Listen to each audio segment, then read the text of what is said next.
1012년 대륙의 지평선이 검게 물들기 시작했습니다. 지진이 일어난 것이 아니었습니다. 그것은 인간의 탐욕이 만들어낸 거대한 해일이었습니다. 수나라 양제가 일으킨 113만 3,800명의 정규군, 그리고 그들을 지원하는 2배 이상의 보급부대까지 합치면 무려 300만 명이 넘는 인파가 움직이고 있었습니다. 행렬의 길이만 960리, 서울에서 부산까지의 거리를 가득 채우고도 남을 압도적인 살기가 고구려를 향해 천천히, 그러나 확실하게 몰려오고 있었습니다.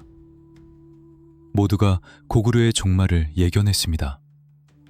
바람 앞에 등불처럼 위태로워 보였던 작은 나라. 하지만 그들은 몰랐습니다. 이 거대한 제국을 무너뜨리기 위해 단 한 명의 영웅이 어둠 속에서 조용히 적의 급소를 노리고 있었다는 사실을 말입니다.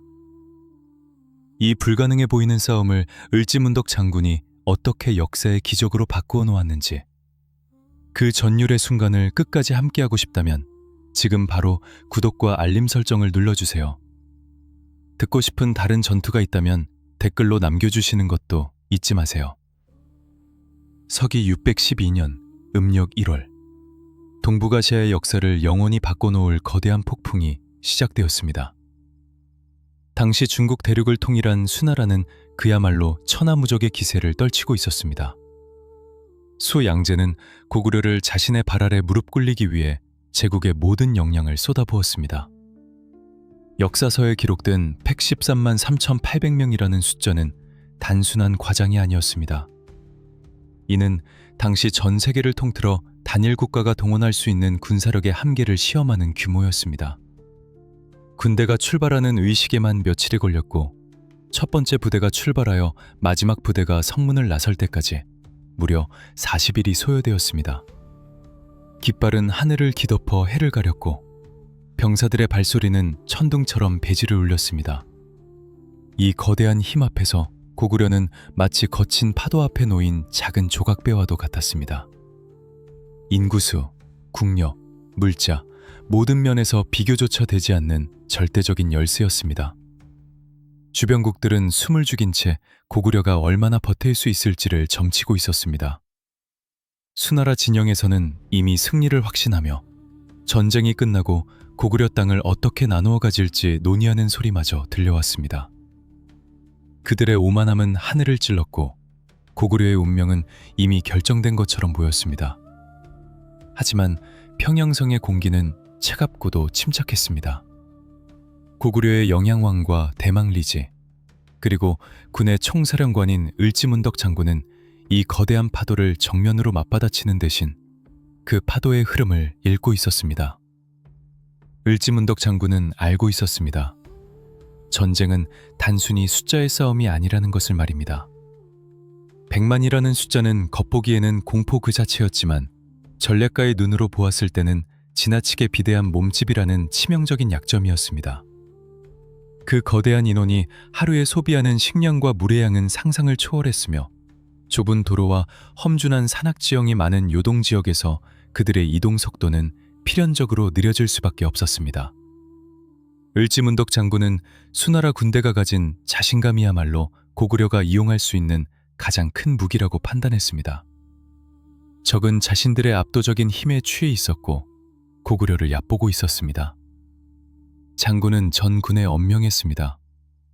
적의 예봉을 피하고 성문을 굳게 닫아 걸어라. 그들의 조바심이 극에 달할 때까지 기다려라. 고구려군은 유화 경계로 철통 같은 방어태세를 갖추었습니다. 수나라 대군은 유화를 건너기 위해 부교를 설치하려 했으나 고구려 궁수들의 신출귀몰한 견제 사격과 지형을 이용한 기습적인 방어 전략에 막혀 고전을 면치 못했습니다. 맥궁이라 불리는 고구려의 활은 사거리가 길고 파괴력이 강력하여 강을 건너려는 수나라 선봉대의 의지를 꺾어 놓았습니다. 수나라 병사들은 강물 위에서 중심을 잃고 허둥지대기 일쑤였고, 고구려군은 그 틈을 놓치지 않고 적의 전열을 무너뜨렸습니다. 그러나 수나라의 물량 공세는 끈질겼습니다. 수많은 희생을 감수하고 시신을 밟고 넘어서라도 강을 건너겠다는 수양제의 광기 어린 명령 덕분에 결국 수나라 군대는 요하를 건너 고구려의 첫 번째 방어선인 요동성 앞에 당도하게 됩니다. 이곳이 바로 전쟁의 1차 분수령이었습니다. 요동성은 고구려 방어 체계의 핵심이자 뚫리면 평양성까지의 길이 위태로워지는 전략적 요충지였습니다. 요동성을 포위한 수나라 군대는 구름대처럼 성벽을 에워쌌습니다. 충차, 운제, 발석차 등 당대 최첨단 공성무기들이 총동원되었습니다. 밤낮을 가리지 않고 돌덩이가 성 안으로 날아들었고 불화살이 비처럼 쏟아졌습니다. 수양제는 요동성이 며칠 내로 함락될 것이라 믿어 의심치 않았습니다. 그는 높은 막루에 올라 술잔을 기울이며 고구려의 깃발이 내려가는 순간을 기다렸습니다. 하지만 고구려의 저력은 그때부터 빛을 발하기 시작했습니다. 요동성의 군민들은 하나가 되었습니다. 성벽이 부서지면 그 즉시 흙과 나무로 메었고 적이 사다리를 걸면 끓는 물과 기름을 부어 밀어냈습니다. 고구려 병사들은 두려움 대신 결기로 무장하고 있었습니다. 그들은 자신들의 뒤에 가족과 조국이 있다는 사실을 잊지 않았습니다. 수나라 군대가 아무리 공격을 퍼부어도 요동성은 마치 강철로 만든 산처럼 끄떡도 하지 않았습니다. 시간은 고구려의 편이었습니다.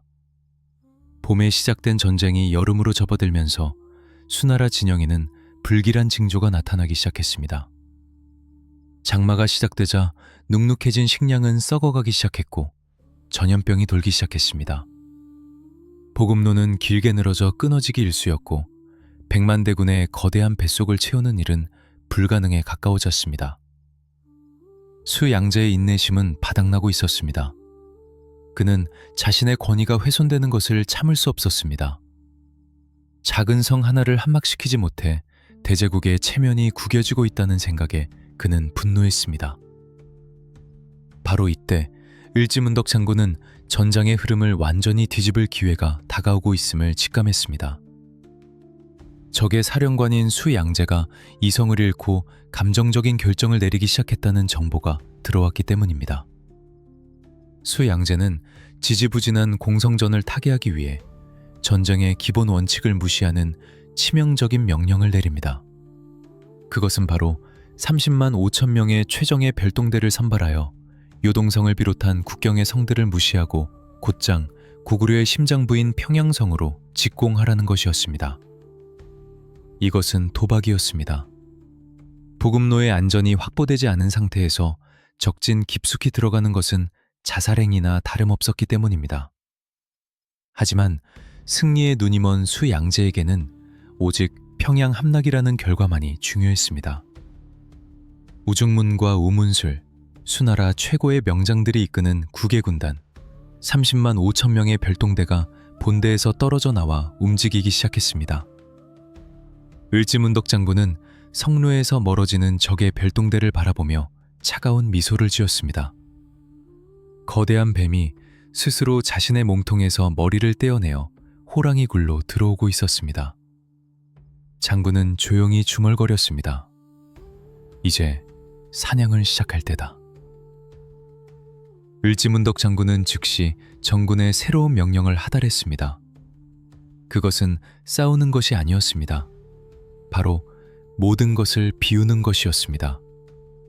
역사상 가장 위대한 유인작전, 청야전술, 서막이 올랐습니다. 과연 30만 대군은 고구려 땅 깊숙한 곳에서 무엇을 마주하게 될까요?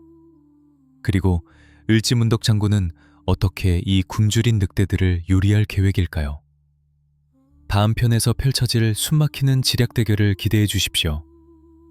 이 거대한 서사시의 다음 장이 궁금하시다면 지금 바로 구독과 좋아요 그리고 알림 설정을 확인해 주세요. 여러분이 가장 기대하는 고구려의 명장면은 무엇인가요? 댓글로 의견을 남겨주시면 큰 힘이 됩니다. 요동성 앞. 대지는 이미 계절의 감각을 잃어버린 듯 했습니다.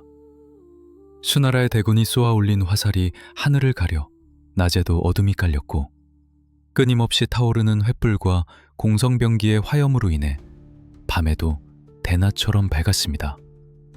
수양제는 자신이 손가락 하나만 까딱하면 이 작은 성쯤은 모래성처럼 허물어질 것이라 믿었습니다.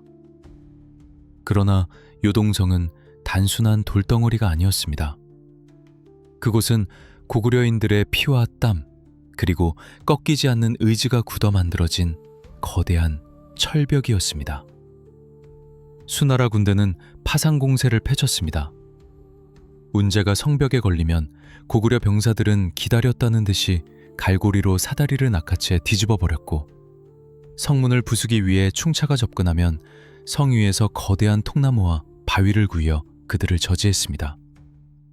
수나라의 장군들은 병사들을 독려하며 먼저 성에 오르는 자에게 천금을 주겠다고 외쳤지만 그 어떤 보상도 고구려의 방패를 뚫을 수는 없었습니다. 시간이 지날수록 수나라 진영에는 패배감이라는 전염병이 돌기 시작했습니다. 고구려군은 사람이 아니다. 그들은 귀신이다. 병사들 사이에서는 이런 소문이 돌았습니다. 밤마다 성벽 위에서 들려오는 고구려군의 북소리는 수나라 병사들의 잠을 설치게 만들었고 그들의 심장을 서서히 조여왔습니다. 이 교착 상태는 전장의 판도를 미묘하게 바꾸어 놓았습니다. 공격하는 쪽은 수나라였지만 심리적으로 쫓기는 쪽은 오히려 그들이었습니다. 100만 대군의 보급은 하루가 다르게 말라갔고 후방에서 올라오는 보급부대는 고구려 유격대의 기습으로 인해 제때 도착하지 못했습니다. 진흙탕 속에서 병사들은 지쳐갔고 장군들은 서로 책임을 전가하기 바빴습니다. 이 상황을 가장 견딜 수 없었던 것은 바로 수양제 자신이었습니다. 천하를 호령하는 황제의 자존심에 씻을 수 없는 상처가 나고 있었습니다. 그는 매일 아침 보고를 받을 때마다 장군들을 질책했습니다. 내 대군이 고작 저 작은 성 하나에 발이 묶여 있단 말인가? 이것이 짐이 그토록 자랑하던 제국의 위용인가? 그의 분노는 이성적인 판단을 마비시켰습니다. 전쟁에서 가장 위험한 적은 상대방의 칼이 아니라 지휘관의 조급함이라는 사실을 그는 망각하고 있었습니다. 결국 수양제는 돌이킬 수 없는 결정을 내리고 맙니다. 그는 전황을 단번에 뒤집기 위해 기존의 전략을 전면 수정했습니다. 요동성을 비롯한 국경의 성들에 얽매이지 마라. 우리는 그들을 무시하고 곧장 고구려의 심장, 평양으로 진격한다. 그것은 전술학의 기본을 무시하는 명령이었습니다. 후방의 안전을 확보하지 않은 채 적의 수도로 깊숙이 들어가는 것은 마치 독사들이 우글거리는 숲으로 맨발로 걸어 들어가는 것과 다름없었기 때문입니다. 하지만 황제의 명령은 절대적이었습니다. 수나라군 편제 중 가장 정예라 불리는 좌우 12군, 총 30만 5천 명의 병력이 선발되었습니다. 우중문과 우문술 같은 당대 최고의 장군들이 지휘봉을 잡았습니다. 이 별동대의 규모만 해도 웬만한 국가의 전체 인구를 상회하는 수준이었습니다. 그들의 목표는 단 하나, 정광석화처럼 평양성을 타격하여 고구려 왕의 항복을 받아내는 것이었습니다. 그러나 이 거대한 작전에는 치명적인 약점이 숨어 있었습니다. 바로 식량이었습니다. 요동성을 함락시키지 못했기에 안정적인 보급로를 확보할 수 없었고 별동대는 스스로 먹을 식량을 짊어지고 가야만 했습니다. 수양제는 병사 1인당 100일치의 식량과 무기, 갑옷, 개인 장비까지 모두 휴대하라는 엄명을 내렸습니다. 그 무게는 무려 3섬, 약 80주 90kg에게 달했습니다. 훈련받은 병사라 할지라도 이 무게를 짊어지고 험준한 산악지형을 행군하는 것은 불가능에 가까운 일이었습니다. 병사들은 명령에 복종하기 위해 짐을 꾸렸지만 그들의 눈빛은 이미 죽어 있었습니다. 출발 전부터 그들은 걷기조차 힘들 정도로 휘청거렸습니다. 30만 대군이 요동성을 우회하여 평양으로 향하는 그 순간 을지문덕 장군은 멀리서 피어오르는 흙먼지를 바라보고 있었습니다. 그의 눈은 매처럼 날카롭게 빛났습니다. 을지문덕 장군은 적의 움직임을 정확히 꿰뚫어 보았습니다. 적은 조급하다. 조급함은 무리수를 낳고 무리수는 필연적으로 틈을 만든다. 저들은 지금 군대가 아니라 거대한 짐꾼들의 행렬에 불과하다. 그는 적의 약점이 무엇인지 정확히 알고 있었습니다. 무거운 짐은 병사들의 체력을 갉아먹을 것이고 백일치 식량이라는 압박감은 역설적으로 그들이 식량을 버리게 만들 것이라는 점을 말입니다. 을지문덕 장군은 즉시 참모들을 소집했습니다. 그리고 역사에 남을 대담한 전략을 지시했습니다. 적을 막지 마라. 오히려 길을 열어주어라. 그들이 우리 땅 깊숙이, 더 깊숙이 들어오게 하라. 단, 그들이 가는 길에는 물 한 모금, 풀 한 폭이 남겨두어서는 안 된다. 고구려의 전략은 청야였습니다. 들판을 깨끗이 비운다는 뜻입니다. 우물에는 흙을 채워 메우고 논밭에게 곡식은 모두 거두거나 태워버렸으며 민가의 백성들은 모두 산성으로 피신시켰습니다. 수나라 별동대가 지나갈 길은 그야말로 황무지가 될 것이었습니다. 30만 5천 명의 수나라 정예군, 그들은 자신들이 승리의 길로 나아가고 있다고 믿었을 것입니다. 하지만 그들은 을지문덕 장군이 정교하게 설계한 거미줄 속으로 스스로 걸어들어가고 있었습니다. 화려한 갑옷과 수많은 깃발 아래 감춰진 병사들의 신음소리, 그리고 그들을 기다리고 있는 고구려의 차가운 침묵. 이제 곧 굶주림과 피로가 수나라 군대를 덮칠 것입니다. 그리고 그들이 한계에 다다랐을 때 을지문덕 장군은 그들 앞에 모습을 드러낼 것입니다.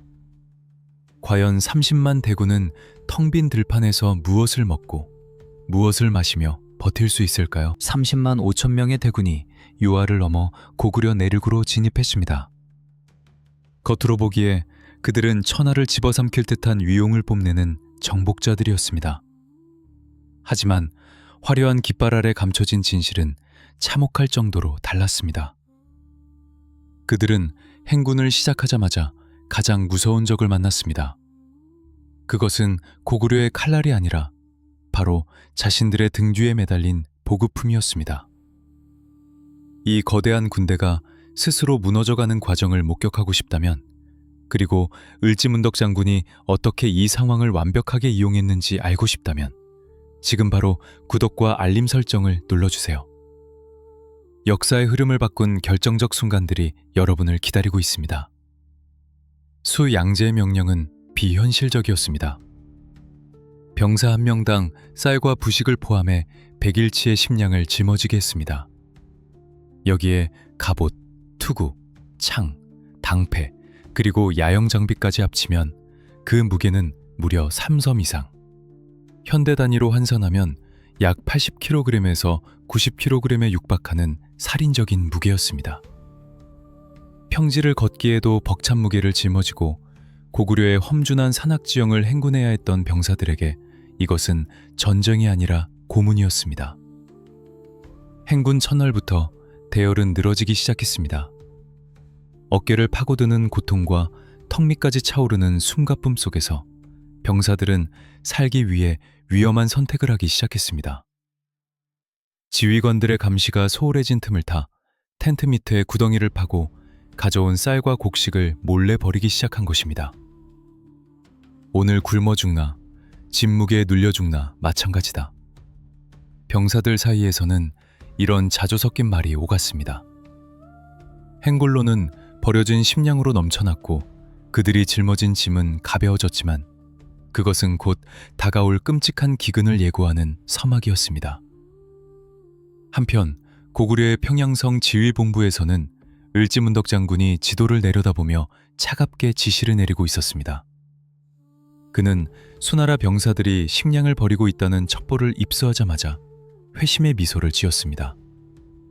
적의 내부가 썩어 들어가고 있다는 확실한 증거였기 때문입니다. 이제 장군은 준비해둔 가장 잔혹하고도 효과적인 전략, 청야전술을 본격적으로 가동했습니다. 적에게 단 한 톨의 쌀도 단 한 모금의 물도 허락하지 마라.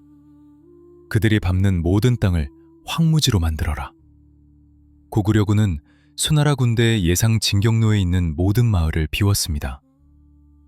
백성들은 미리 준비된 산성으로 식량과 가축을 모두 챙겨 이동했습니다. 옮길 수 없는 곡식은 불태워 재로 만들었고 우물에는 흙과 돌을 채워 메워버렸습니다. 심지어 들판에 풀까지 태워 적의 기병들이 타고 온 말조차 먹을 것이 없게 만들었습니다.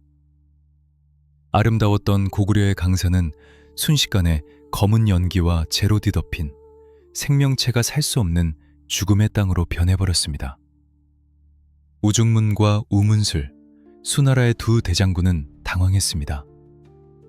그들은 고구려 마을을 약탈하여 부족한 식량을 보충할 계획이었습니다. 이것은 고대 전쟁의 일반적인 방식이기도 했습니다. 적의 식량으로 아군을 먹인다는 손자병법의 가르침을 따르려 했으나 을지문덕 장군은 그 가능성을 원천 봉쇄해버린 것입니다. 수나라 군대가 도착하는 마을마다 텅 비어 있었고 들리는 것은 오직 바람 소리뿐이었습니다. 닭 울음소리도 개 짖는 소리도 없는 기이한 정적만이 그들을 맞이했습니다. 그들이 마주한 것은 고구려군이 아니라 완벽한 결핍이었습니다. 며칠을 행군해도 마실 물조차 구하기 힘든 상황이 이어지자 수나라 병사들의 입술은 타들어갔고 눈은 휑하게 들어갔습니다. 몰래 버렸던 식량을 후회해도 이미 늦은 일이었습니다. 굶주림은 공포보다 더 빠르게 전염되었습니다. 병사들의 발걸음은 눈에 띄게 느려졌고 대열은 엉망이 되었습니다. 그러나 수나라 지휘부의 오판은 여기서 멈추지 않았습니다. 우중문은 여전히 숫자의 우위를 믿었습니다. 고구려 놈들이 겁을 먹고 도망친 것이다. 쫓아가서 평양성을 짓밟아버리면 식량은 그곳에 산더미처럼 쌓여있을 것이다. 그는 병사들의 고통을 외면한 채 진격 속도를 높이라고 채찍질했습니다. 그들은 자신들이 사냥꾼이라고 믿었지만 쉐상은 굶주린 짐승처럼 덫을 향해 달려들고 있었습니다. 을지문덕 장군은 이 모든 상황을 손바닥 들여다보듯 꿰뚫고 있었습니다. 그는 적과의 거리를 절묘하게 유지했습니다. 잡힐 듯 잡히지 않는 거리. 고구려의 소규모 부대들이 수나라 선봉대 앞에 나타나 잠깐 교전하는 신용을 하다가 재빨리 후퇴하는 식의 기만수를 펼쳤습니다. 이는 수나라 장군들에게 조금만 더 가면 잡을 수 있다는 헛된 희망을 심어주기 위함이었습니다. 희망 고문. 그것이야말로 을지문덕 장군이 구사한 고도의 심리전이었습니다. 수나라 군대는 점점 더 깊은 수렁으로 빠져들었습니다. 보급선은 이미 끊어졌고 돌아갈 길은 너무 멀어졌습니다. 이제 그들에게 남은 선택지는 오직 하나, 앞만 보고 달리는 것뿐이었습니다. 하지만 그 앞에는 을지문덕 장군이 준비한 거대한 아가리가 벌어져 있었습니다. 배고픔과 피로, 그리고 언제 어디서 튀어나올지 모르는 고구려군에 대한 공포가 수나라 군대를 갉아먹고 있을 때 을지문덕 장군은 충격적인 결단을 내립니다. 그것은 그 누구도 예상치 못한 자신의 목숨을 건 대담한 도박이었습니다. 호랑이를 잡으려면 호랑이 굴로 들어가야 하는 법. 을지문덕 장군은 호위병도 없이 단신으로 적진 한가운데로 걸어 들어갈 준비를 마쳤습니다. 과연 그는 왜 스스로 죽음의 문턱을 넘으려 했을까요? 적장들의 눈을 속이고 그가 확인하려 했던 진실은 무엇이었을까요? 적진 한복판, 30만 대군의 살기가 번득이는 그곳으로 단 한 명의 남자가 걸어 들어갔습니다. 그는 무릎을 꿇으러 간 것이 아니었습니다.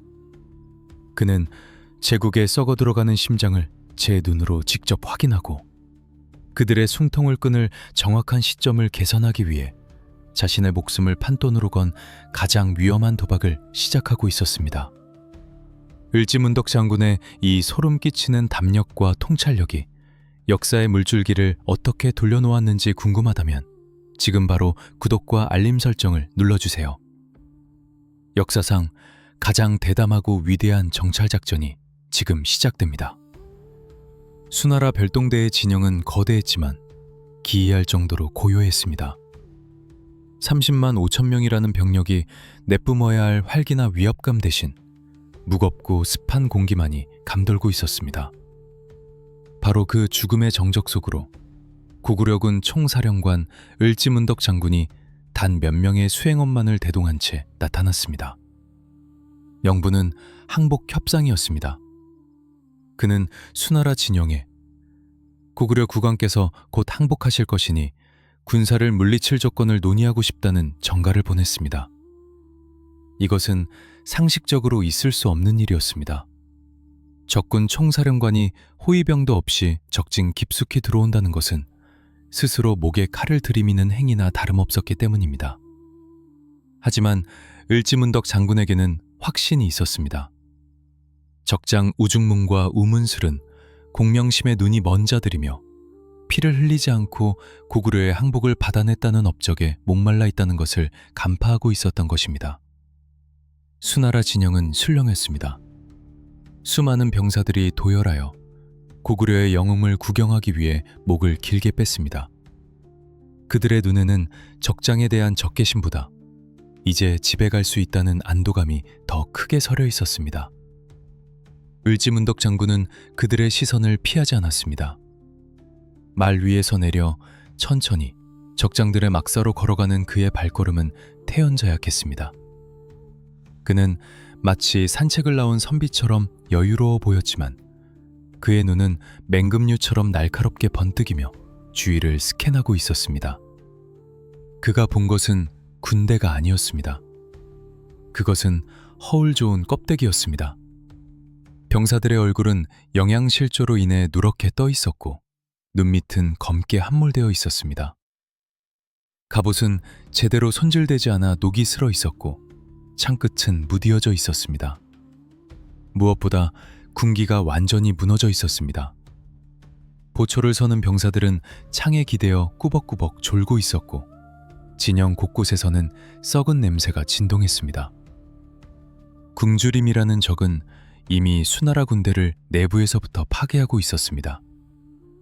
우중문과 우문술이 있는 지휘 막사에 도착했을 때 긴장감은 최고조에 달했습니다. 사실 수 양제는 출정 전에 비밀 지령을 내린 상태였습니다. 고구려 왕이나 을지문덕이 오면 즉시 사로잡아 압송하라. 막사 주변에는 이미 매복한 병사들이 숨소리를 죽이고 신호만을 기다리고 있었습니다. 공기의 흐름조차 멈춘 듯한 일촉즉발의 상황이었습니다. 하지만 을지문덕 장군은 전혀 동요하지 않았습니다. 그는 우아하고 정중한 태도로 적장들에게 말을 건넸습니다. 대국의 군대가 이토록 위험 있게 당도했으니 우리 작은 나라는 두려움에 떨고 있습니다. 장군들께서 자비를 베풀어 회군해 주신다면 우리 왕께서 친히 황제 폐하를 아련하고 죄를 청할 것입니다. 그의 목소리는 부드러웠으나 그 속에는 뼈가 있었습니다. 그는 적장들의 자존심을 교묘하게 긁어주면서도 동시에 그들의 판단력을 흐리게 만들었습니다. 우중문은 갈등했습니다. 지금 당장 을지문덕을 체포할 수도 있었지만 만약 그렇게 할 경우 고구려군이 결사항전하여 전쟁이 길어질까 두려웠습니다. 이미 식량은 바닥났고 병사들은 지쳐 있었기에 전투 없이 항복을 받아내는 것이 최상의 시나리오처럼 보였습니다. 게다가 적진에 제발로 찾아온 사신을 잡는 것은 대국의 체면에 어긋난다는 명분론도 그의 발목을 잡았습니다. 그 짧은 망설임의 시간 동안 을지문덕 장군은 필요한 모든 정보를 얻어냈습니다. 적장들의 표정에 서린 초조함, 탁자 위에 놓인 빈약한 식사, 참모들의 불안한 눈빛. 그는 확신했습니다. 이들은 이미 무너졌다. 덩치만 큰 허수아비일 뿐이다. 목적을 달성한 장군은 지체하지 않았습니다. 돌아가서 왕께 장군들의 뜻을 전하고 즉시 조치를 취하겠습니다. 그는 정중히 인사를 건네고는 바람처럼 막사를 빠져나왔습니다. 우중문이 뒤늦게 정신을 차리고 그를 잡으려 했을 때 을지문덕 장군은 이미 수나라 진영을 벗어나 말에 올라탄 뒤였습니다. 수나라 참모 중 한 명이 다급하게 외쳤습니다. 장군, 저자를 그냥 보내시면 안 됩니다. 저자는 지금 항복하러 온 것이 아니라 우리 군의 허실을 엿보러 온 것입니다. 지금 잡지 않으면 천추의 한이 될 것입니다. 그제야 속았다는 것을 깨달은 우중무는 땅을 치며 분노했습니다. 그는 즉시 정예 기병대를 풀어 을지문덕을 추격하게 했습니다. 하지만 을지문덕 장군은 이미 고구려의 방어선 안으로 유유히 사라진 뒤였습니다. 호랑이 굴에 들어갔다가 털끝 하나 다치지 않고 걸어 나온 이 전설적인 일화는 순식간에 양측 군대에 퍼져나갔습니다. 고구려군에게는 우리 장군은 신과 같다는 절대적인 믿음과 사기충천을, 수나라 군대에게는 우리는 저 사람 손바닥 안에서 놀아났다는 패배감과 공포를 안겨주었습니다. 본진으로 돌아온 을지문덕 장군의 표정은 그 어느 때보다 차갑게 빛났습니다. 참모들이 긴장한 표정으로 적의 동태를 묻자 장군은 짧고 굵게 대답했습니다. 그들은 군인이 아니다. 그저 집으로 돌아가고 싶어하는 굶주린 영혼들일 뿐이다. 이제 농들을 더 깊은 지옥으로 안내할 것이다. 수나라 지휘부는 격분했습니다. 자신들이 농락당했다는 사실을 참을 수 없었던 우중무는 이성을 잃고 정군에 진격명령을 내렸습니다. 을지문덕을 잡아 죽여라. 평양성을 가루로 만들어라. 이것은 전략적 판단이 아닌 감정에 휘둘린 폭주였습니다. 을지문덕 장군은 바로 이 순간을 기다렸습니다. 적이 이성을 잃고 달려들 때야말로 가장 완벽한 사냥 기회이기 때문입니다. 그는 이제 단순한 방어가 아닌 적을 완전히 파멸시킬 7번의 전투를 준비합니다. 이른바 7전 7패.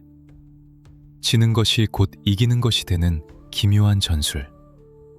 을지문덕 장군은 왜 일부러 7번이나 패배했을까요? 그 패배 뒤에 숨겨진 치밀한 계산은 무엇이었을까요? 승리할수록 죽음에 더 가까워지는 전투가 있다면 믿으시겠습니까? 수나라 군대는 하루에도 몇 번씩 승리의 함성을 질렀지만 그것은 사실 자신들의 무덤을 파는 곡소리나 다름없었습니다. 이기는 것이 지는 것이고 지는 것이 곧 이기는 것이 되는 기묘한 전장의 역설. 을지문덕 장군이 펼친 역사상 가장 정교한 유인작전 7전 7패의 비밀이 궁금하시다면 지금 바로 구독과 알림 설정을 눌러주세요. 고구려가 대제국을 무너뜨린 전략의 정수를 끝까지 함께 해주시기 바랍니다. 을지문덕 장군을 눈앞에서 놓친 수나라 지휘부는 분노로 이글거렸습니다. 우중문과 우문술은 고구려군을 도륙하고 평양성을 짓밟아버리겠다며 정군에 총공격 명령을 내렸습니다. 30만 대군은 압록강을 넘어 파도처럼 밀려 내려왔습니다. 그들의 기세는 하늘을 찌를 듯했고 겉으로 보기에는 거칠 것이 없어 보였습니다. 하지만 그들은 모르고 있었습니다. 자신들이 내딛는 한 걸음 한 걸음이 을지문덕 장군이 정교하게 설계한 미로 속으로 들어가는 길이라는 것을 말입니다. 을지문덕 장군은 휘하 장수들을 불러 모아 비장한 목소리로 명령을 내렸습니다. 지금부터가 진짜 싸움이다. 적과 맞붙되 결코 이기지 마라. 적당히 싸우다가 힘에 부치는 척 무기를 버리고 달아나라. 이것은 적의 목을 베는 것보다 더 어려운 임무다. 너희들의 연기가 나라의 운명을 결정할 것이다. 그것은 군인으로서 가장 받아들이기 힘든 명령, 바로 거짓 패배였습니다. 하지만 고구려의 장수들은 총사령관의 뜻을 완벽하게 이해하고 있었습니다. 그들은 단순한 패배자가 아니라 거대한 덫을 조종하는 사냥꾼이 되어야 했습니다. 수나라 군대가 평양성으로 향하는 길목마다 고구려군이 나타났습니다. 첫 번째 전투, 수나라 기병대가 돌격해오자 고구려군은 화살을 쏘며 저항하는 척하다가 이내 전열이 무너진 척하며 숲속으로 도망쳤습니다. 수나라 병사들이 환호하며 그 자리에 가보니 고구려군이 황급히 도망치느라 버리고 간 약간의 식량과 무기들이 흩어져 있었습니다. 굶주려 있던 수나라 병사들은 서로 그 전리품을 차지하기 위해 아귀다툼을 벌였습니다. 이것은 미끼였습니다. 아주 달콤하고 치명적인 미끼. 두 번째 전투, 세 번째 전투도 마찬가지였습니다. 하루에 무려 7번의 교전이 벌어졌지만 결과는 똑같았습니다. 수나라 군대가 공격하면 고구려군은 싸우는 신용을 하다 허겁지겁 달아났습니다. 수나라 장군들은 희열에 젖었습니다. 보라, 을지문덕이 도망친 후 고구려군의 사기는 땅에 떨어졌다. 그들은 오합지졸에 불과하다. 우중문은 승리에 취해 판단력이 흐려졌습니다. 그는 이 반복되는 승리가 이상하다는 의심을 하지 못했습니다. 상식적으로 생각하면 하루에 7번이나 패배하면서도 부대 건재를 유지한 채 질서정연하게 후퇴한다는 것은 불가능에 가까운 일이었습니다. 고구려군의 후퇴는 패주가 아니었습니다. 그것은 철저하게 계산된 기동이었습니다. 그들은 수나라 군대를 자신들이 원하는 장소, 원하는 시간으로 끌고 가고 있었습니다. 이 7전 7패 전술의 무서움은 적의 심리를 조종한다는 데 있었습니다. 수나라 병사들은 계속되는 승리에 아드레날린이 분비되어 자신들이 얼마나 지쳐 있는지, 배가 얼마나 고픈지조차 잊어버렸습니다. 조금만 더 가면 평양이다. 거기만 가면 배불리 먹을 수 있다. 마치 신기루를 쫓는 여행자처럼 그들은 홀린 듯이 고구려 땅 깊숙한 곳으로 빨려 들어갔습니다. 반면 고구려군은 냉정했습니다. 거짓으로 패배하고 도망치는 굴욕을 감수하면서도 그들은 흐트러짐이 없었습니다. 적을 유인하면서도 결정적인 순간에 반격할 힘을 비축하고 있었습니다. 을지문덕 장군은 후퇴하는 와중에도 틈틈이 지형을 살폈습니다. 여기다. 이곳이 놈들을 묻을 자리다. 그는 마음속으로 전장을 그리며 수나라 군대를 죽음의 구렁텅이로 안내했습니다. 수나라 군대는 승승장구하며 진격했지만 사실 그들은 고립무원의 상태가 되어가고 있었습니다. 보급 부대와의 거리는 수백 리 이상 벌어졌고 주변은 적으로 둘러싸인 험준한 산악지대뿐이었습니다. 그들이 차지한 것은 빈 땅뿐이었고 얻은 것은 병사들의 누적된 피로뿐이었습니다. 수나라 군대의 행렬은 길게 늘어졌고 선두와 후미의 통신은 두절되기 일쑤였습니다. 마침내 수나라 선봉대가 평양성 지척인 30리, 약 12km 밖까지 당도했습니다. 저 멀리 평양성의 웅장한 성벽이 보이자 수나라 병사들은 환호했습니다. 다 왔다고 생각했습니다. 이제 저 성만 넘으면 고생 끝이라고 믿었습니다. 하지만 그들이 마주한 평양성은 굳게 닫혀 있었고 성벽 위에는 수많은 깃발이 바람에 펄럭이고 있었습니다. 그 모습은 두려울 정도로 당당하고 고요했습니다. 그제야 우중문과 우문술은 등골이 서늘해짐을 느꼈습니다. 무언가 잘못되었다. 7번이나 이기고 여기까지 왔는데 왜 고구려군은 조금도 위축된 기색이 없는가? 왜 우리 군대는 이렇게 지쳐있고 식량은 바닥났는데 적의 성벽은 저토록 견고해 보이는가? 승리의 달콤함에 취해 있던 그들의 머릿속에 퍼뜩 정신이 들었을 때 상황은 이미 돌이킬 수 없었습니다.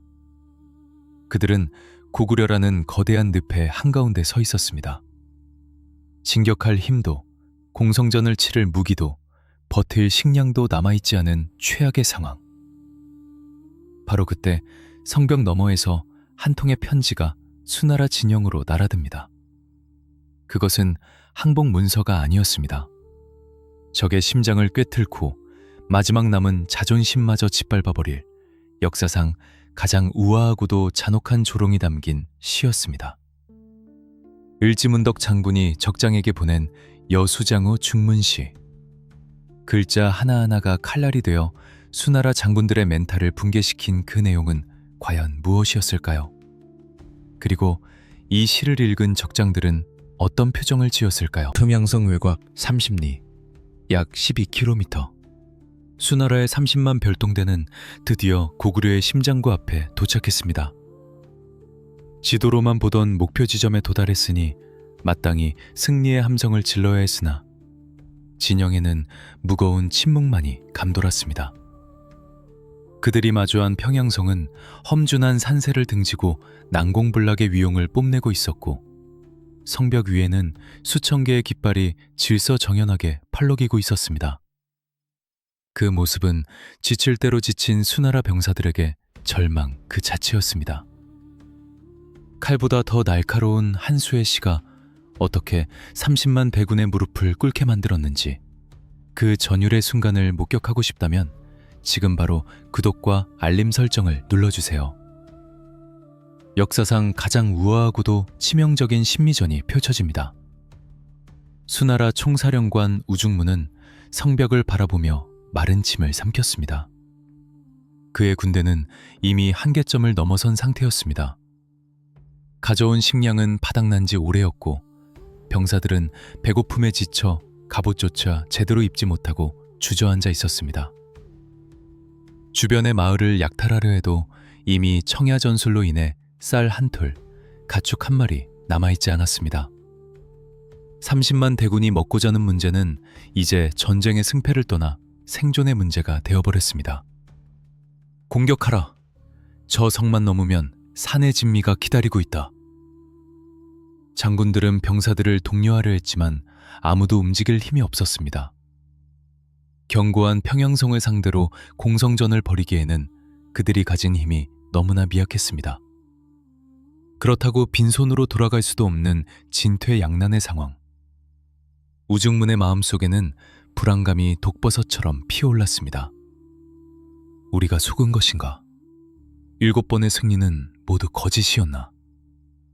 바로 그 절묘한 타이밍에 평양성 성문이 열리고 고구려의 사신 한 명이 말을 타고 수나라 진영으로 다가왔습니다. 그는 항복문서 대신 을지문덕 장군이 우중문에게 보내는 친필 편지를 건넸습니다. 우중문은 떨리는 손으로 편지를 펼쳤습니다. 그곳에는 오원사구대의 시가 적혀 있었습니다. 신묘한 계책은 하늘의 이치를 꿰뚫었고 기묘한 계산은 땅의 이치를 통달하였네. 싸움마다 이겨 그 공이 이미 높으니 만족함을 알고 그만두기를 바라노라. 겉으로 보기에는 적정의 뛰어남을 칭찬하는 시처럼 보였습니다. 하지만 우중문이 이 시를 읽어내려가는 순간 그의 얼굴은 사색이 되었습니다. 이것은 찬사가 아니었습니다. 그것은 뼛속까지 파고드는 차가운 조롱이자 섬뜩한 최후 통첩이었습니다. 내가 세운 그 신묘한 계책과 기묘한 계산이라는 것이 사실은 내가 다 의도한 대로 움직인 것임을 너도 알지 않느냐. 내가 일부러 7번 저주어 너희를 여기까지 끌고 왔으니 너의 그 헛된 공룡심은 이제 충분히 채워지지 않았느냐. 살고 싶다면 만족한 척하고 지금 당장 꺼져라. 을지문덕 장군은 이 시를 통해 자신이 전장의 모든 상황, 즉 천문과 지리, 그리고 적의 심리까지 완벽하게 장악하고 있음을 선언한 것입니다. 우중문은 그제야 깨달았습니다. 자신이 거대한 거미줄의 한가운데 갇혀 있다는 사실을. 자신이 자랑스러워했던 7번의 승리가 사실은 고구려가 던져준 미끼였음을 뼈저리게 실감했습니다. 때마침 고구려 진영에서 추가 정갈이 도착했습니다. 만약 당신들이 지금이라도 군사를 돌려 돌아간다면 우리 왕께서 친히 황제를 아련하고 예의를 갖출 것이다. 이것은 을지문덕 장군이 던져준 마지막 탈출구, 아니 정확히 말하면 태각을 유도하는 명분이었습니다. 우중문에게는 선택의 여지가 없었습니다. 싸울 힘도 없고 버틸 식량도 없는 상황에서 적장이 보내주겠다고 제안한 것입니다. 우중문은 참모들을 불러 모아 침통한 목소리로 말했습니다. 해군한다. 우리는 돌아간다. 수나라 진영은 순식간에 술렁했습니다. 병사들에게 후퇴 명령은 패배가 아닌 생존의 신호로 받아들여졌습니다. 집에 갈 수 있다! 병사들은 환호성을 지를 뻔한 것을 간신히 참으며 짐을 꾸리기 시작했습니다. 그들의 대형은 공격 대형인 어린진에서 방어와 도주에 용이한 방형진으로 바뀌었습니다. 하지만 이것은 질서정연한 철수가 아니었습니다. 공포에 질린 패주였습니다. 장군들은 고구려군이 뒤를 칠까 두려워 끊임없이 뒤를 돌아보았고, 병사들은 무거운 장비를 버리고 발걸음을 재촉했습니다. 평양성 성로 위에서 을지문덕 장군은 멀어지는 수나라 군대의 뒷모습을 내려다보고 있었습니다. 그의 곁에 있던 부관이 물었습니다. 장군님, 적이 도망칩니다. 지금 추격해야 하지 않습니까?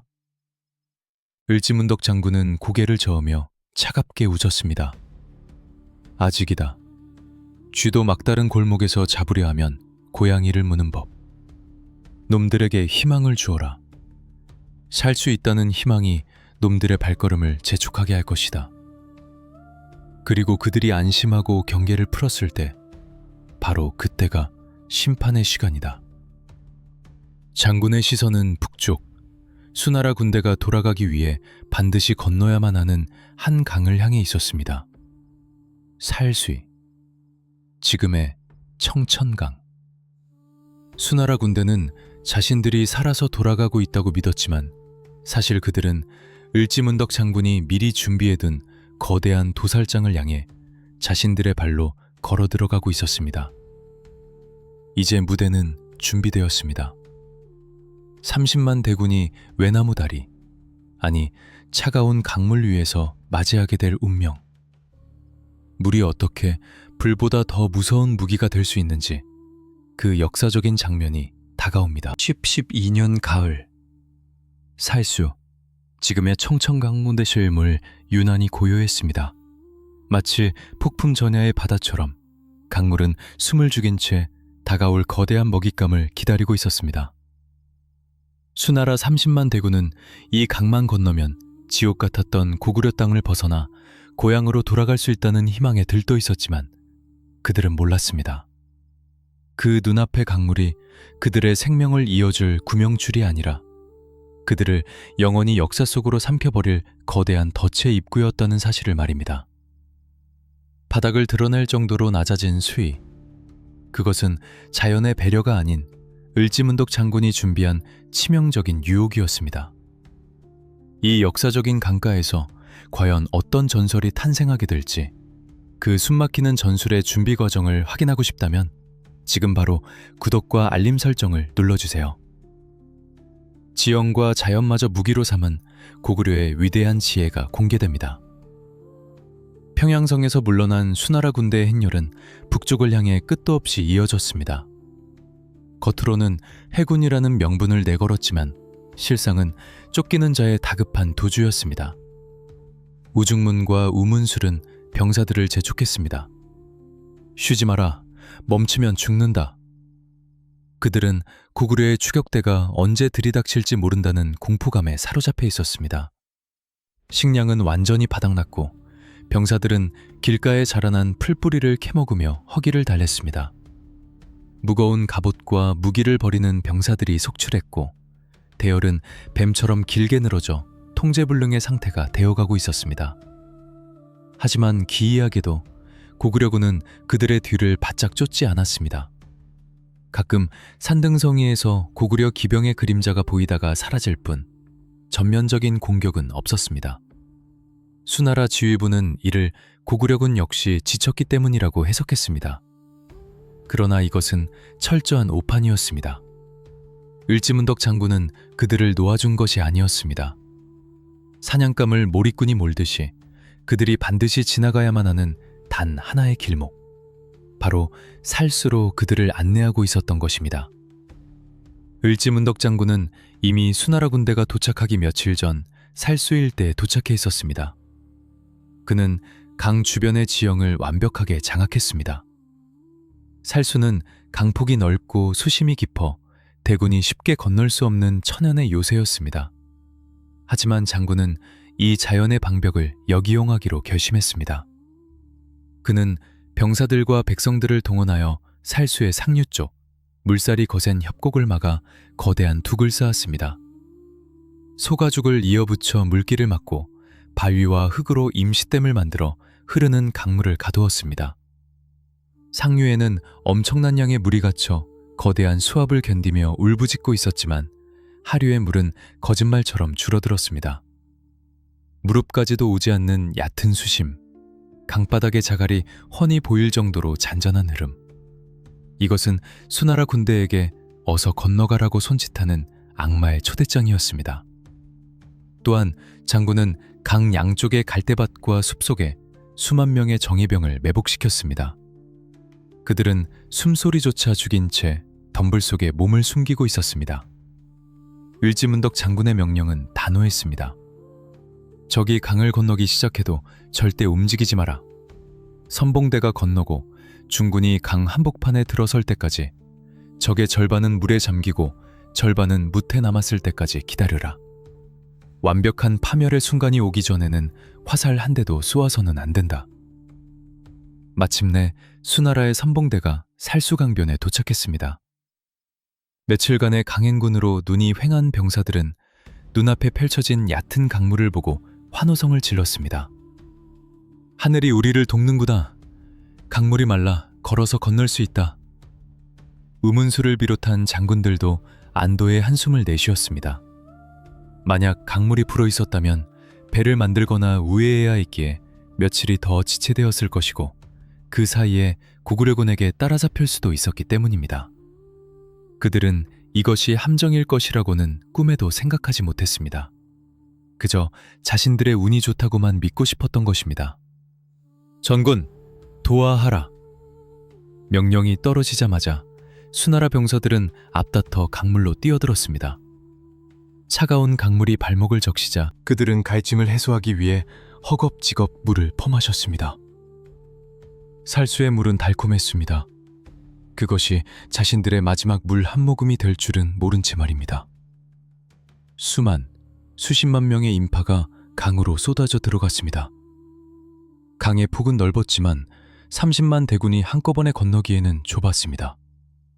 병사들은 서로 먼저 건너기 위해 밀치고 당기며 아수라장이 되었습니다.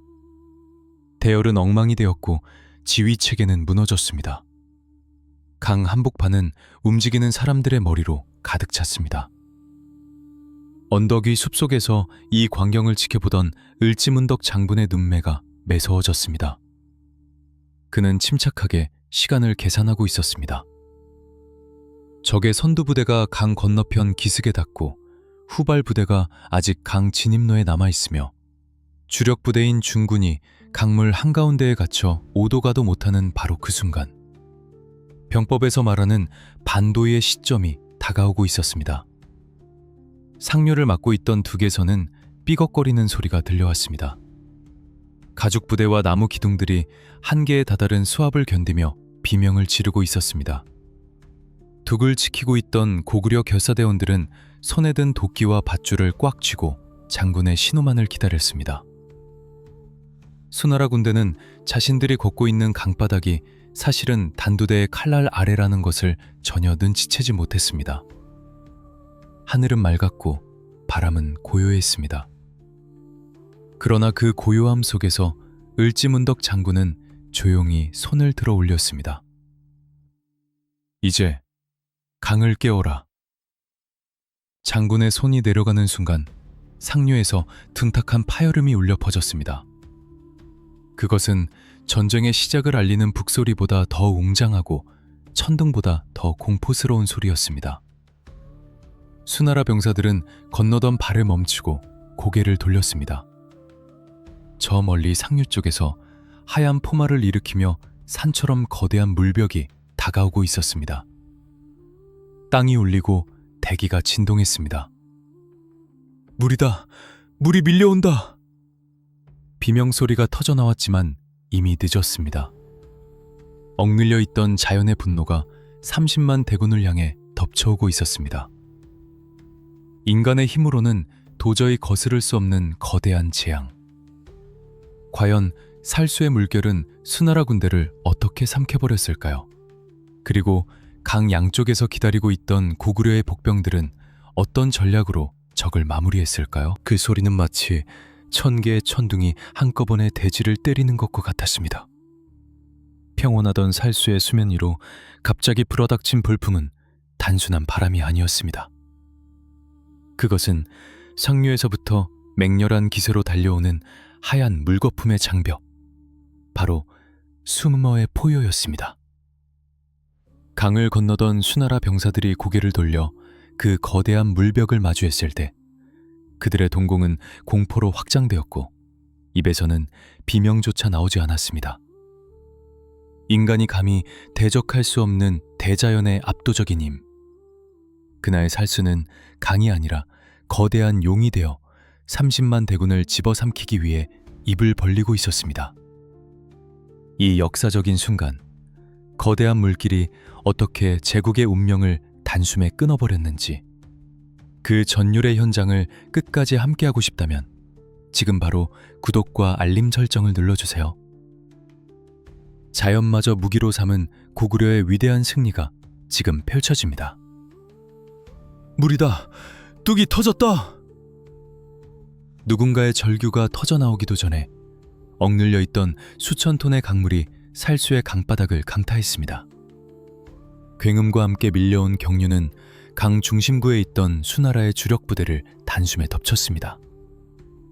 갑옷을 입고 무거운 짐을 진 병사들은 저항 한번 해보지 못한 채 나뭇잎처럼 휩쓸려 나갔습니다. 물살은 자비가 없었습니다. 며칠간의 굶주림으로 힘이 빠진 병사들은 거센 물살을 버틸 재간이 없었고 무거운 장비는 그들을 강바닥으로 끌어내리는 족쇄가 되었습니다. 강은 순식간에 아수라장으로 변했습니다. 물에 빠진 병사들은 살기 위해 서로를 붙잡고 늘어졌지만 그럴수록 함께 물속으로 가라앉을 뿐이었습니다. 말들은 공포에 질려 날뛰며 병사들을 떨어뜨렸고 물살에 떠내려가는 수레와 집기들이 서로 부딪히며 기괴한 파열음을 만들어냈습니다. 강 한복판에 있던 수나라의 중군은 말 그대로 삭제되었습니다. 방금 전까지 질서정연하게 강을 건너던 수만 명의 군대가 눈 깜짝할 사이에 거품 속으로 사라져버린 것입니다. 이 광경을 강 양쪽 기슭에서 지켜보던 수나라 병사들은 얼어붙었습니다. 아직 건너기 전인 후발대는 눈앞에서 동료들이 사라지는 모습에 뒷걸음질 쳤고 이미 건너간 선발대는 뒤따르던 본대가 끊어지는 것을 보며 만연자실했습니다. 거대한 물길은 수나라 군대를 완벽하게 두동강냈습니다. 서로를 도울 수도 명령을 전달할 수도 없는 절망적인 단절. 이것이야말로 을지문덕 장군이 노리던 허리 끊기 전술의 완성이었습니다. 하지만 재앙은 이것으로 끝이 아니었습니다. 물벼락은 시작에 불과했습니다. 수나라 군대가 혼비백산하여 우왕좌왕하는 바로 그 순간 강 양쪽의 갈대밭과 숲속에서 날카로운 피소리가 울려 퍼졌습니다. 삐. 그 소리는 사형 선고와도 같았습니다. 을지문덕 장군이 매복시켜둔 고구려의 정예병들이 덤불을 헤치고 일제히 모습을 드러냈습니다. 마치 땅에서 솟아난 듯한 수만 명의 고구려 전사들이 강가를 포위했습니다. 그들의 손에는 시위를 팽팽하게 당긴 활이 들려 있었고 그 끝은 물에 젖어 허우적대는 적들을 정확히 겨누고 있었습니다. 썰어! 명령이 떨어지자 하늘을 뒤덮는 화살비가 쏟아졌습니다. 물살을 피해 간신히 강가로 기어 올라오던 수나라 병사들은 고구려군의 화살을 피할 곳이 없었습니다. 물은 그들의 퇴로를 막았고 화살은 그들의 진로를 막았습니다. 진퇴양난, 도가내든 쥐라는 말조차 이 상황을 설명하기에는 부족했습니다. 그것은 완벽하게 설계된 죽음의 미로였습니다. 고구려의 기병대, 개마무사들이 지축을 울리며 돌격했습니다. 철갑으로 무장한 그들은 혼란에 빠진 수나라 진영을 유린했습니다. 지휘 체계가 무너진 수나라 군대는 오합지졸에 불과했습니다. 장군들은 병사들을 수습하려 소리를 질렀지만 그들의 목소리는 비명과 물소리에 묻혀 들리지 않았습니다. 수나라의 맹장이라 불리던 신세웅 장군마저 이 혼란 속에서 부대와 함께 고립되었습니다. 그는 필사적으로 저항하려 했으나 무너져가는 둑처럼 붕괴하는 군대를 막을 방법은 없었습니다. 결국 그는 난전 속에서 생을 마감하며 30만 대군과 함께 비참한 최후를 맞이했습니다. 을지문덕 장군은 높은 언덕 위에서 이 모든 광경을 차갑게 내려다보고 있었습니다. 그의 표정에는 승리의 기쁨보다는 침략자를 응징했다는 엄숙함이 서려 있었습니다. 그는 적들이 강물과 하나 되어 사라지는 모습을 보며 이 전투가 단순한 살상이 아니라 나라를 지키기 위한 필연적인 선택이었음을 되새겼습니다. 적은 수로 밀어붙였으나 우리는 땅과 물 그리고 하늘의 뜻으로 그들을 막아냈다.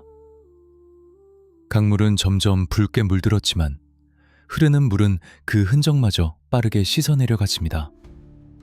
수나라 병사들이 버리고 간 깃발과 무기들이 강물 위를 떠다니며 패배한 제국의 몰락을 상징적으로 보여주었습니다.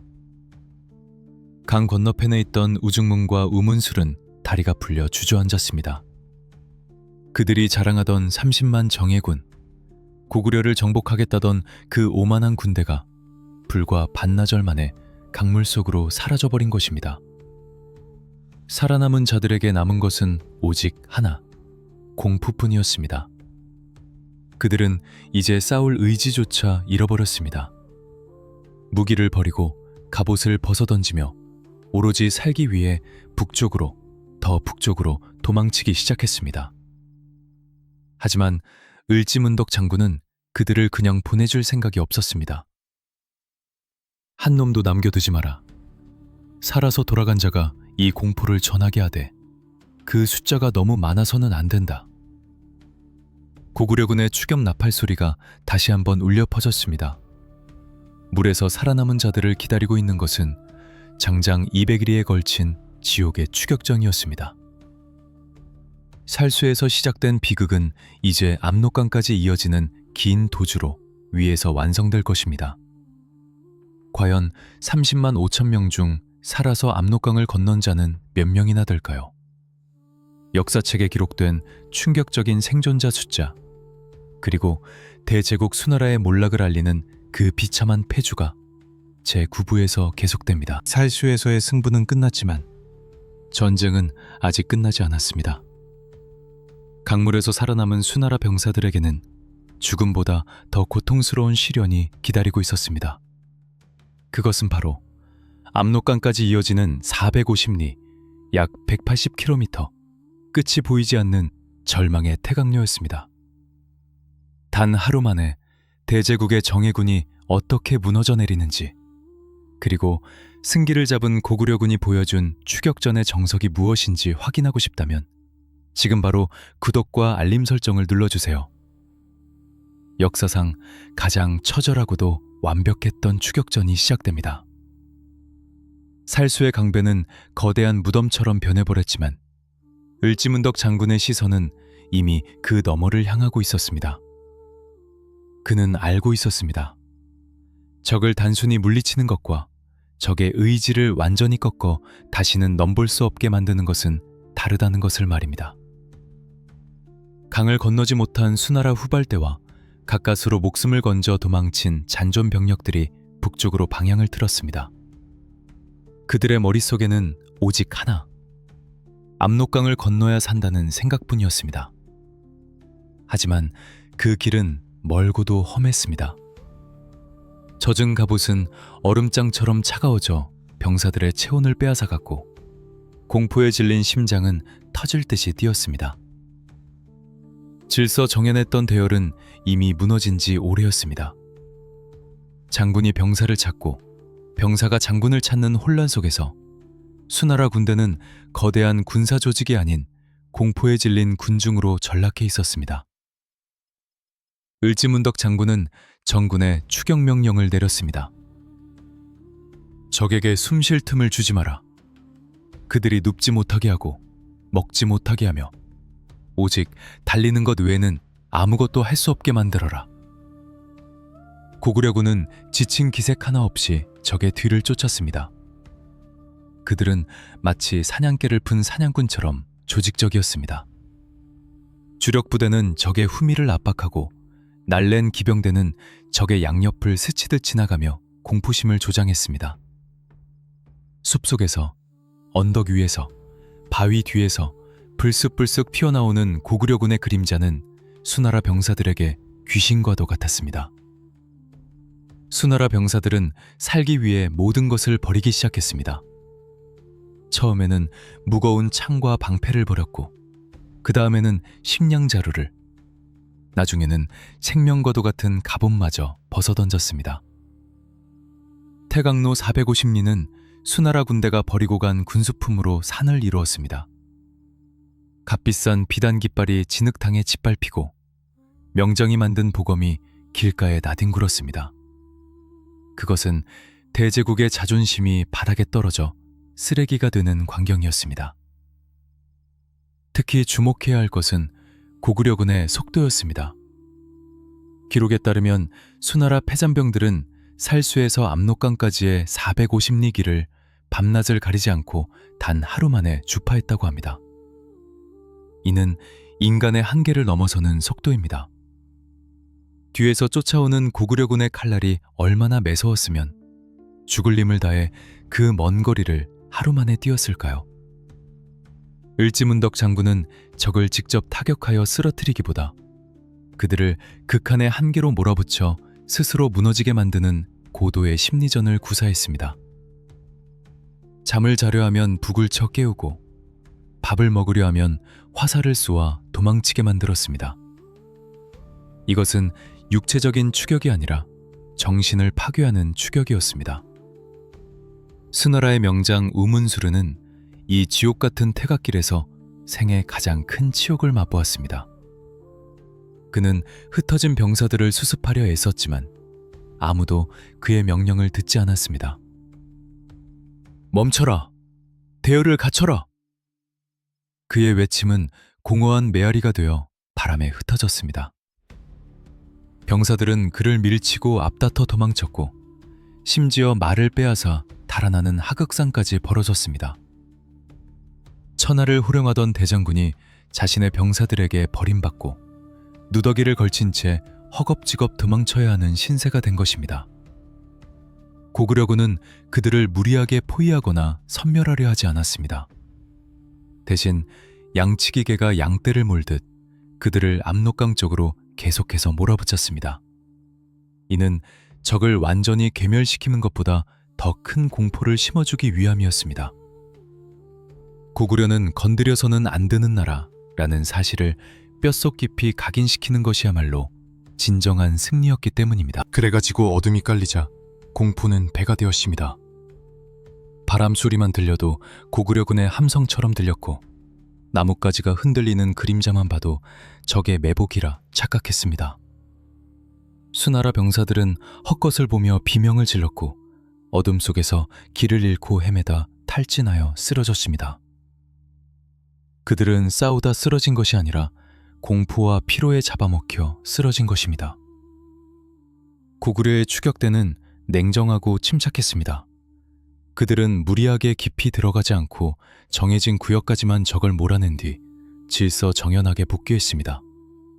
이는 혹시 모를 적의 반격이나 복병에 대비하는 한편 승리에 취해 전열이 흐트러지는 것을 방지하기 위함이었습니다.